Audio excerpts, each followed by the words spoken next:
At the hospital, a doctor wonders why an X-ray was ordered just because a man was bitten on his hand. He asks Nurse Anna to find this patient, so she checks the system and discovers he's been sent to intensive care, which is also strange for just a bite.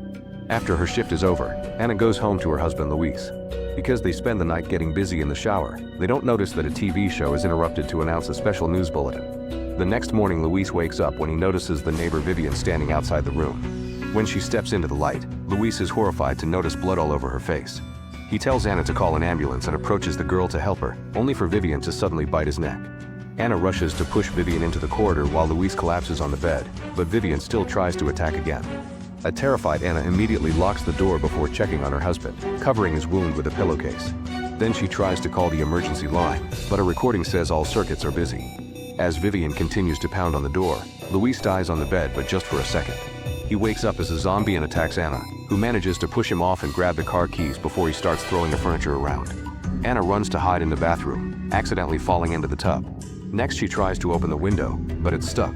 At that moment, the house goes silent, so she approaches the door and says her husband's name. Luis responds by bursting through the door, so Anna tries the window again and this time manages to open it. As she climbs out, Luis tries to grab her, so she kicks him off before jumping out of the house.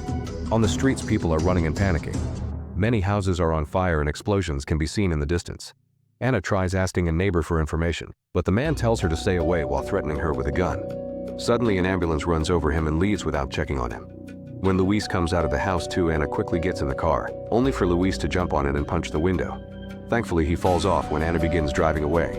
It's difficult to drive through town because other drivers are acting crazy and people sometimes throw themselves at the cars asking for help. The radio host tells people to stay inside and lock all doors and windows. He also announces that not even military bases are safe. Eventually, Anna reaches the hallway, where more crashes and explosions are happening, not to mention zombies eating any exposed person. Anna screams when someone suddenly opens the door to grab her, pushing the guy off as she tries driving away again. In the struggle, the car goes off the road and crashes against a tree. As the zombie apocalypse takes over the world, authorities try to talk to the press, but they have no idea how it happened or how to cure it. Soon people are rioting on the streets asking for the government to do something, only for the military to take over cities to try to control both humans and zombies. Hospitals are at full capacity and buildings are blowing up every day. When Anna wakes up, she's found by police officer Kenneth, who makes her say something to confirm she's human. They leave together and come across 3 other survivors, who open fire until they realize they aren't zombies. The trio has tried multiple roads and they're all taken by zombies, so everyone agrees to go to the mall instead. While they're trying to break the door, a bunch of zombies come closer, so Kenneth shoots the lock and they can get inside. Before they can close the door, a zombie manages to grab it, but Kenneth quickly kicks him back and the door is finally shut. Afterward, they turn on the lights, but the phone isn't working. They find themselves in a store with locked doors, so they throw a toilet at the window to go into the mall itself. While Anna washes all the blood off in a fountain, they check the front doors and confirm these are closed as well. Andre and Michael volunteer to check the other entrances while the rest of the group keeps an eye on the front. At the back exit, Andre is startled by a zombie pressed against the glass, but thankfully it's shatterproof. At the arcade, Michael grabs a big hammer from a game before following some noises behind a door. A zombie jumps out and tackles him to the ground, so the hammer falls and breaks. Michael manages to keep the zombie's mouth away from him and grabs the broken hammer handle to stab the creature through his head. Back at the main entrance, a zombie appears and grabs Andre's pregnant wife Luda. Kenneth hits the creature with his gun, so the zombie attacks him instead, pushing him into the fountain and causing Kenneth to scratch his arm. As they fight in the water, Anna picks up Kenneth's fallen gun and shoots the zombie. It only hits his shoulder, but it's enough to create an opening. The trio begins running and reunites with the guys to get in the elevator. When they reach the upper floor, they're blocked by 3 armed guards who want them to leave. After a short argument, Anna convinces them to let them stay, but the guards take their weapons. On the TV, they watch the chaos, death, and destruction that has taken over the world. They also learn that the only way to kill zombies is to attack their brains. An officer mentions Fort Pastor is safe and Kenneth recognizes it as the place where his brother works. Andre takes Luda to the bathroom and discovers she has a cut on her arm, but since it's small, he thinks it's nothing. Anna searches for a first aid kit and ends up having a breakdown, but she puts herself together to take care of Kenneth's wound. Michael points out they should board up any weak spot in the mall and paint a sign on the roof in case rescue helicopters fly by. The guards go downstairs and find the twitching zombie in the fountain. He used to be a guard too, but now his friends have no choice but to shoot him in the head. Then they go around the other stores and shoot every zombie they find. Moments later, the guards throw the zombie bodies off the roof while the others finish their SOS signs. At this height, they have a good view of the whole town and know there's zombies everywhere. When they hear some shots, they use binoculars to discover Andy on the roof of his gun store. He's holding a sign that says he's alone, but he puts it down to point at something in the sky. There's a helicopter passing by and the group starts waving their arms, yet the chopper ignores them and flies away. That night the guards lock the group up in a store so they won't steal any supplies. Michael thinks they should do something because help won't be coming, but Andre thinks the helicopter will come back. Kenneth doesn't care about their argument because his only goal is to reach Fort Pastor to find his brother. Meanwhile, the guards watch TV and hear a pastor say the zombies are a punishment sent by God for humanity's sins. The next morning everyone is woken up by the mall's automatic timers that turn on all the lights and music.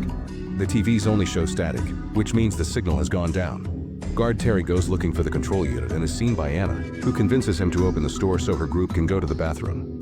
Terry makes it to the control unit and turns off the music before checking the security cameras, only to discover there's a truck coming to the mall. When Terry tells the others, everyone rushes to the roof and they discuss what to do. Anna says they should welcome all survivors, but CJ and Bart don't want to trust strangers. Terry disagrees with his friends, so Michael and Kenneth take the opening to punch the other two guards and disarm them. While Terry leads the guys to the mall cell, Anna and Luda make a sign to guide the truck to the back entrance. However, the vehicle starts going in reverse and crashes against the building, so Andre and Michael have to go out to fight the zombies to help. They shoot every creature that gets too close, killing quite a few of them until they run out of bullets and have to run back inside. Thankfully, the survivors on the truck are fine. They push the vehicle against the mall on purpose so they could climb on it and go inside without being exposed. Once everyone is inside, Anna announces she'll check them for injuries, including a very sick woman that they're pushing around on a wheelbarrow. Kenneth wants to take the truck to Fort Pastor, but Steve and Norma explain they come from there and it's been overtaken by zombies too. A frustrated Kenneth goes to the roof, where he sees Andy asking for information. Using another sign, Kenneth tells him that the fort is gone and no help is coming. Andy responds with sarcasm, which makes Kenneth chuckle. Meanwhile, Anna is taking care of everyone's injuries. Carrie checks on the sick woman, who suddenly passes away. Anna confirms it after checking her pulse and covers her with a blanket, only for the woman to suddenly sit up. The group starts running when they realize she's become a zombie and Anna grabs a fire poker, so when the woman comes too close she stabs her in the eye. Having seen this woman change and remembering her own husband, Anna tells the others that getting bitten by a zombie is what triggers the transformation. Frank has been bitten and Anna wants to quarantine him, but Michael thinks they should kill him before he transforms and Kenneth agrees. Anna runs ahead to warn Frank and his daughter Nicole asks for mercy, but her pleas are ignored. She's given a moment to say goodbye. Then Frank is taken to a closed room where Kenneth waits for him to turn to confirm their theory before shooting him in the head. Days begin to pass, so the group tries to keep themselves entertained. Kenneth plays chess with Andy by writing their moves on the signs. Bart and CJ play cards in the cell. Anna likes watching movies with Michael. Nicole and Terry bond while looking at the stars. And Steve gets dirty with Monica when he's not playing golf on the roof. The balls sometimes hit the zombies outside, since the crowd forming at the mall's entrance gets bigger every day. The group often writes requests on the signs and Andy shoots the zombies they asked for, showing excellent aim. One night the survivors are having dinner and sharing stories about the people they lost when the power goes out. Andre rushes to check on Luda, who has been very sick, so he's tied her to the bed. 4 men go looking for the generator and notice blood on the walls. There's something moving in the darkness, so the group gets ready to shoot until they discover it's just a dog. Michael calls him over and the animal appears to be good, but then he starts barking. Suddenly a zombie appears on the ceiling and jumps on Bart to bite his neck. All the noise gets the attention of more zombies, who show up at the end of a corridor. The group immediately begins running, but it's too late for Bart, who is left behind as zombie food. Kenneth and Michael open a gate for them to cross and CJ hits a zombie in the face so they can close it again. They put a padlock on the door for extra security before they open fire to kill the zombies trying to climb over the gate. There aren't many bullets left, and when a zombie falls, he brings part of the gate down with him. Michael finds a fuel pump, so he pours gas all over the zombies and CJ throws a lighter, causing a big explosion that burns all the creatures to death. Back to Andre, he watches Luda take her last breath and kisses her goodbye. When he checks the pregnant belly, he's shocked to see the baby still moving. However, he has to step back when Luda wakes up as a zombie. Moving carefully, Andre grabs a belt and puts it around Luda's mouth to keep her from biting while she's giving birth. At the same time, Norma realizes she hasn't seen Luda in a while and comes to check on her, only to find Andre with a baby in his arms and Luda growling in the bed. Norma immediately opens fire to kill Luda and a furious Andre shoots back. Since Norma keeps on firing, they end up killing each other. The rest of the group hears the gunshots and runs into the room to hear Norma's last words. Sherry wants to shoot her, but Anna assures him she died of the gunshot and won't transform. Then they check on the baby and discover she's a tiny zombie, so they have no choice but to kill her. After moving the bodies and fixing the generator, Kenneth tells the group that waiting to die is actually worse than death itself, and Anna says she doesn't want to die there. Michael mentions he saw 2 buses in the garage, so they could try reinforcing them to escape. Steve makes a joke about sailing on his boat, but the group realizes that leaving for the nearest island is a good idea. Soon everyone is using all the tools they can find around the mall to reinforce the buses, spending most of their time working hard. When they catch a break, Anna and Michael have their first time together. There isn't much ammo left, but they plan to pick up Andy, so he should have extra guns. Kenneth tells him about the plan using signs, and Andy responds with hungry, causing Kenneth to notice how much weight he lost. The group still needs time to finish the buses, so they must find a way to send Andy food or he won't make it to escape day. Remembering that the dog had been fine during the attack, they decide to send him out with some supplies and a radio. Their theory is confirmed when the dog runs among the zombies without getting attacked. However, when Andy opens the dog door, the zombies try reaching inside. Andy immediately shoots them off and closes the door again, but when he grabs the radio, he tells the group that he's been bitten. Nicole freaks out and gets on the truck to drive to the gun shop to rescue the dog. She parks it right in front of the door and goes inside the building while the zombies climb on the vehicle. The group hears Nicole rescuing the dog on the radio while Kenneth checks the store roof, only to discover Andy is already a zombie and his sign only has bloodstains. When Andy goes back inside, Nicole has to hide to avoid him. A few men decide to rescue Nicole since it's their only chance to get more guns too. They enter the sewers after leaving Steve at the door as a guard.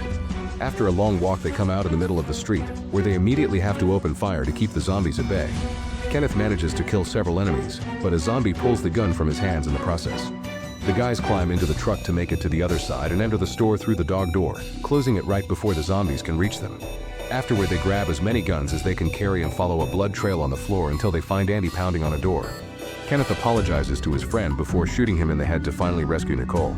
They need a good plan to be able to go back, so CJ goes to the roof and throws a fuel tank which he shoots to make it explode. While the zombies catch on fire, the group uses the distraction to run through the street, shooting any creature that isn't burning until they make it back to the sewers.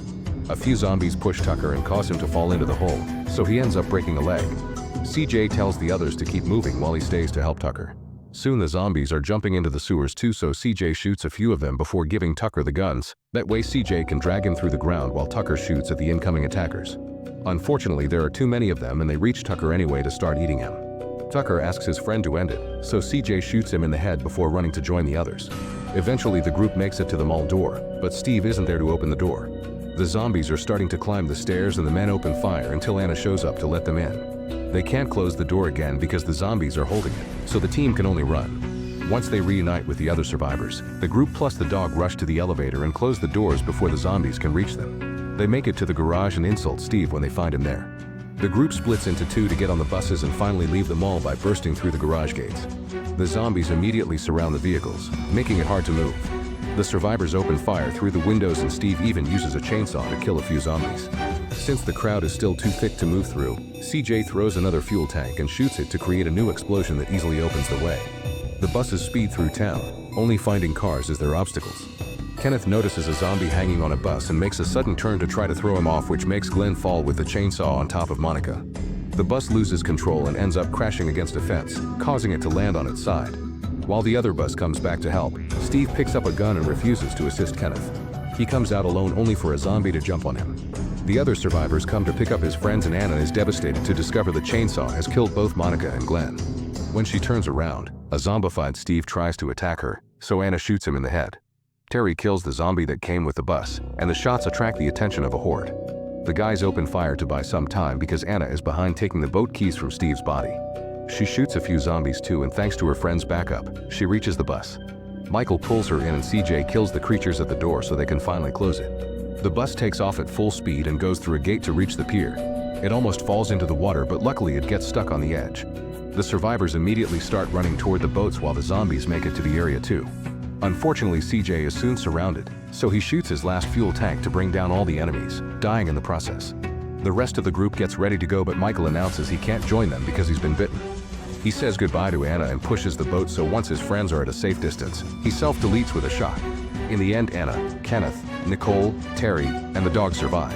While sailing, they find a boat with a zombie inside and quickly kill it. Many days later, when their boat runs out of fuel and the food is rotting, they finally make it to an island only to discover it's full of zombies too. Make sure to subscribe and turn on notifications so you can watch more videos like this. Thanks for watching.